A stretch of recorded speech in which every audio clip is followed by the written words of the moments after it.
श्री सद्गुरुदेव भगवान की जय। प्रश्न है कि शास्त्र रहित पूजा क्या है? उत्तर, भौतिक कामनाओं की पूर्ति के लिए मनुष्य परमात्मा की प्राप्ति वाले महापुरुषों अर्थात सद्गुरुओं के बताए परमात्मा प्राप्ति वाले मार्ग को छोड़कर कल्पित क्रियाएं करते हैं। भाई कल्पित देवी देवता भूत प्रेत आदि की कल्पित क्रियाओं से अनेकों प्रकार की पूजा पद्धतियां अपनाता है। यही शास्त्र विधि से रहित पूजा है। इसके लिए गीता 17/1 में अर्जुन ने पूछा कि उनकी कौन सी गति होती है। अर्जुन उवाच, ये शास्त्र विधि मुत्सृजे यजन्ते श्रद्धयान्विता येषां निष्ठा तु का कृष्ण सत्त्वमहो रजस्तमे। गीता 17/1। अर्जुन कहता है, हे कृष्ण, जो मनुष्य शास्त्र विधि को छोड़कर श्रद्धा सहित यजन करते हैं उनकी गति कौन सी है? सात्विकी है, राजसी है अथवा तामसी है? यजन में देवता यक्ष भूत इत्यादि सभी आ जाते हैं। इस पर गीता 17/2 में भगवान श्री कृष्ण कहते हैं, श्री भगवान उवाच, त्रिविधा भवति श्रद्धा देहि नाम सा स्वभावजा सात्विकी राजसी चैव तामसी चेति ताम शृणु। गीता 17/2।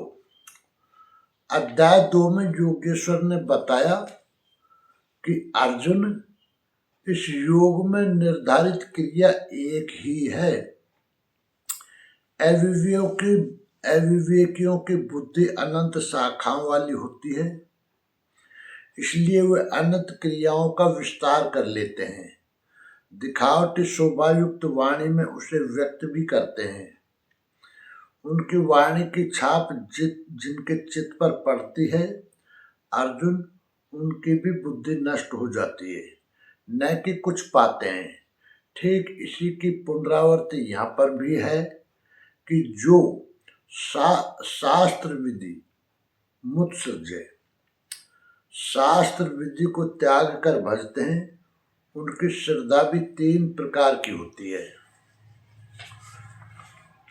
श्री कृष्ण ने कहा, मनुष्य की आदत से उत्पन्न हुई वो श्रद्धा सात्विकी, राजसी तथा तामसी ऐसे 3 प्रकार की होती है। उसे तुम मुझसे सुन। मनुष्य के हृदय में ये श्रद्धा अविरल है। गीता 17/3 में श्री कृष्ण कहते हैं, सत्वानुरूपा सर्वस्य श्रद्धा भवति भारत श्रद्धामयोऽयं पुरुषो यो यच्छ्रद्धः स एव स। गीता 17/3। हे भारत, सभी मनुष्यों की श्रद्धा उनके चित्त की वृत्तियों के अनुरूप होती है। ये पुरुष श्रद्धा में है, इसलिए जो पुरुष जैसी श्रद्धा वाला है वह स्वयं भी वही है। प्राय लोग पूछते हैं, मैं कौन हूँ? कोई कहता है, मैं तो आत्मा हूँ, किंतु नहीं। यहाँ योगेश्वर श्री कृष्ण कहते हैं कि जैसी श्रद्धा जैसी वृत्ति वैसा पुरुष। गीता योग दर्शन है।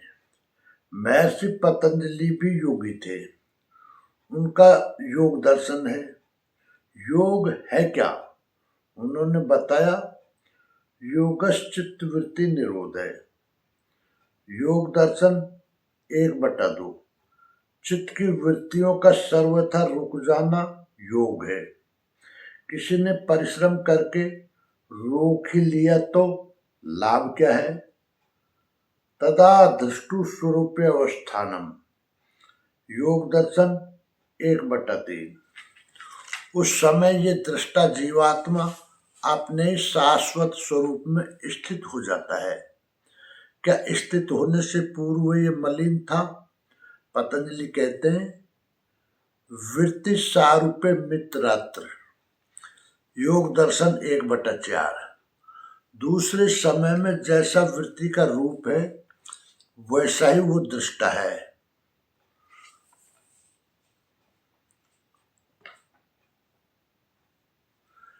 यहाँ योगेश्वर श्री कृष्ण कहते हैं ये पुरुष श्रद्धा में है, श्रद्धा से ओतप्रोत कहीं न कहीं श्रद्धा अवश्य होगी, और जैसी श्रद्धा वाला है वह स्वयं भी वही है, जैसी वृत्ति वैसा पुरुष। अब तीनों श्रद्धाओं का विभाजन गीता 17/4 में श्री कृष्ण करते हैं। यजन्ते सात्विका देवान् यक्ष रक्षांसि राजसा प्रेतान् भूतगणांश्चान्ये यजन्ते तामसा जना। गीता 17/4।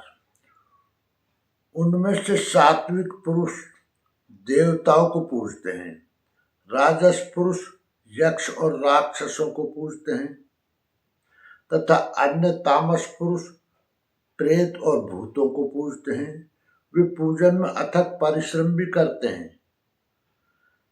गीता 17/5 में श्री कृष्ण कहते हैं अशास्त्र विहितम घोरम तप्यन्ते ते तपोजना, तप्यन्ते ये तपोजना दम्भाहंकार संयुक्ता काम राग बलान्विता। गीता 17/5। वे मनुष्य शास्त्र विधि से रहित घोर कल्पित अर्थात कल्पित क्रियाएं रचकर तप तपते हैं। दंभ और अहंकार से युक्त, कामना और आसक्ति के बल से बंधे हुए। गीता 17/6 में श्री कृष्ण कहते हैं कर्षयन्ते शरीरस्थम भूतग्रामं में चेत से माम चैवान्ते शरीरस्थम तान विद्येषु निश्चयान्। गीता 17/6। वे शरीर रूप में स्थित भूत समुदाय को और अंतःकरण में स्थित मुझ अंतर्यामी को भी क्रश करने वाले हैं, अर्थात दुर्बल करने वाले हैं। आत्मा प्रकृति के दरारों में पड़कर विकारों से दुर्बल और यज्ञ साधनों से सबल होती है। उन अज्ञानियों अर्थात अचेतों को निश्चय तू असुर जान, अर्थात वे सब के सब असुर हैं। शास्त्र विधि को त्याग कर भजने वाले सात्विक पुरुष देवताओं को, राजस पुरुष यक्ष राक्षसों को और तामस पुरुष भूत प्रेतों को पूजते हैं। केवल पूजते ही नहीं, घोर तप तपते हैं।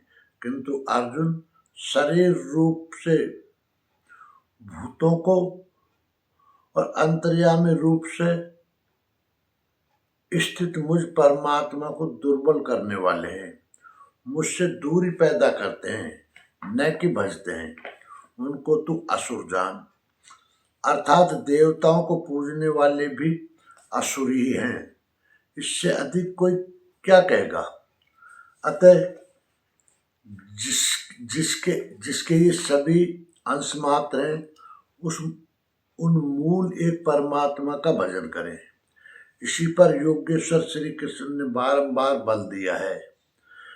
गीता 16/17 में श्री कृष्ण कहते हैं आत्म संभाविता स्तब्धा धन मान मदान्विता यजन्ते नाम यज्ञेस्ते दम्भे नाय विधि पूर्वकम। गीता 16/17। अपने आप को ही श्रेष्ठ मानने वाले, धन और मान के मद से युक्त होकर वे घमंडी मनुष्य शास्त्र विधि से रहित केवल नाम मात्र के यज्ञों द्वारा पाखंड से यजन करते हैं। क्या वही यज्ञ करते हैं जैसा श्री कृष्ण ने बताया?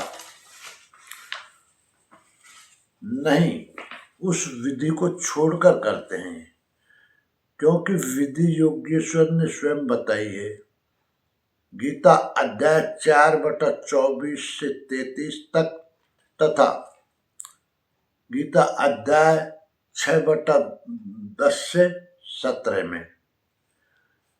अब गीता 16/18 में श्री कृष्ण कहते हैं, अहंकारम बलम दर्पम कामम क्रोधम च संसृता मामात्म परदेहेषु प्रद्विषंतो विषोहिका। गीता 16/18। वे दूसरों की निंदा करने वाले, अहंकार, बल, घमंड, कामना और क्रोध के परायण हुए पुरुष अपने और दूसरों के शरीर में स्थित मुझ अंतर्यामी परमात्मा से द्वेष करने वाले हैं। शास्त्र विधि से परमात्मा का सुमिरन एक यज्ञ है। जो इस विधि को त्याग कर नाम मात्र का यज्ञ करते हैं, यज्ञ के नाम पर कुछ न कुछ करते ही रहते हैं, वे अपने और दूसरों के शरीर में स्थित मुझ परमात्मा से द्वेष करने वाले हैं।